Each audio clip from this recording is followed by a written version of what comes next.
उसकी राजस्थान में 141वीं रैंक बन जाती है। राजस्थान पुलिस में डिप्टी एसपी भी बन जाता है।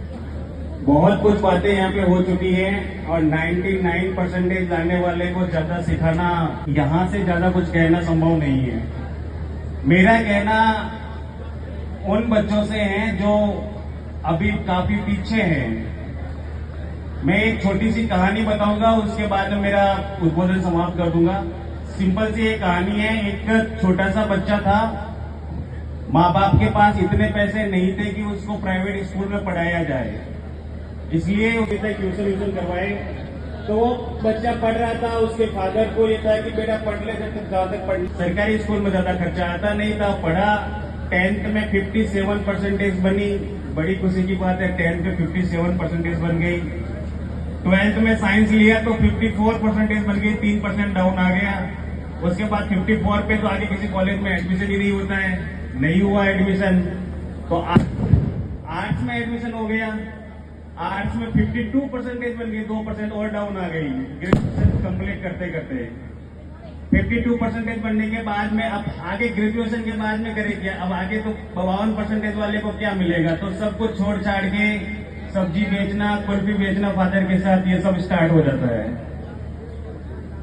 लेकिन क्या होता है कि कई बार आपकी किस्मत आपको कहां ले जाती है।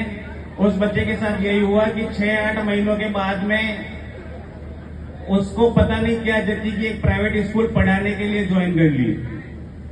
मतलब वो जो काम कर रहा था बीच में, उसको छोड़ करके पढ़ाने के लिए उसको स्कूल को ज्वाइन कर लिया।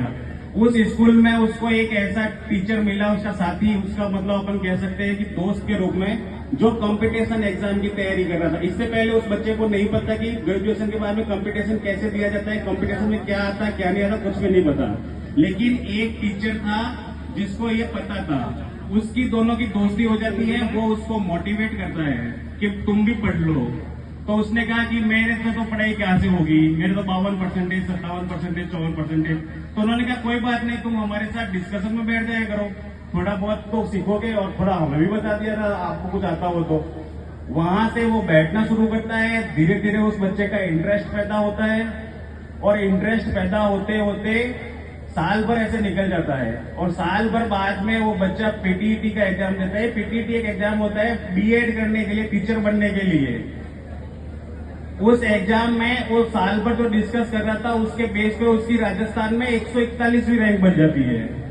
मतलब कि उस बच्चे को विश्वास ही नहीं होता है कि यार 141वीं रैंक। तो वो सोचता है कि जब मेरी 141वीं रैंक इसमें बन सकती है, जब 3rd ग्रेड टीचर की भर्ती आएगी तो 30,000 35,000 भर्ती एक होती है, उसमें मेरी 25,000वीं रैंक भी बन जाएगी तो अपनी तो सरकारी नौकरी लग जाएगी। मतलब वो बच्चे के लिए खुशी का दिन था उस दिन, जब उसकी बीएड में 141वीं रैंक बनी थी। लेकिन वो चीज उसको कॉन्फिडेंस प्रदान करती है। उसके बाद में फिर वो अपनी पढ़ाई जारी रखता है, और ज्यादा ताकत आ जाती है उसमें, हौसला बढ़ जाता है। फिर भूल जाता है कि 10वीं में कितने बने, 12वीं में कितने बने, ग्रेजुएशन में कितने बने। ऐसा करते करते उस बच्चे की एक दिन सरकारी नौकरी लग जाती है। सरकारी नौकरी लगने के बाद में भी उसको पढ़ाई की आदत पड़ गई तो वो पढ़ता रहता है। सरकारी नौकरी भी चलती है, पढ़ाई भी करता है। कभी कोई कोचिंग नहीं की थी उसने, ना कोई ट्यूशन लिया था, बस खुद ही साथ चल रहा था। एक वो मोटिवेट करने वाले एक रोज रहते, उनके साथ चलते चलते फाइनली एक दिन वो राजस्थान पुलिस में डिप्टी एसपी भी बन जाता है। तो ये मेरा कहने का इतना ही मतलब है कि अगर आप पीछे रहे हो, वहीं से खड़े हो जाओ, पूरी दुनिया आपके लिए तैयार है। सब कुछ ऑप्शन खुले हुए हैं, कभी निराश मत होना। कहीं से भी कर सकते हो, किसी को भी पीछे रख सकते हो, कोई जरूरी नहीं है। आपने 90% बनाए, 95 बनाए, बहुत बढ़िया मेहनत कर रहे हो, इसको कीप इट अप, और आगे जाइए और बढ़िया कीजिए।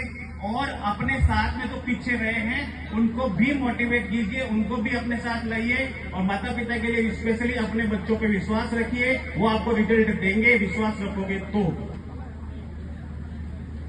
बस एक मोटिवेटर की जरूरत है, तो अपने बच्चों को मोटिवेट करते रहिए। स्कूल में भी सबके ही 80 से ऊपर बनने हुए जरूरी नहीं है, तो टीचर्स भी उन बच्चों को स्पेशली मोटिवेट करते हैं। आई थिंक आपके स्कूल वाले भी करते होंगे, और आशा करूंगा कि ऐसे बच्चों को स्पेशली वो ध्यान देकर के आगे मोटिवेट करेंगे। Thank you.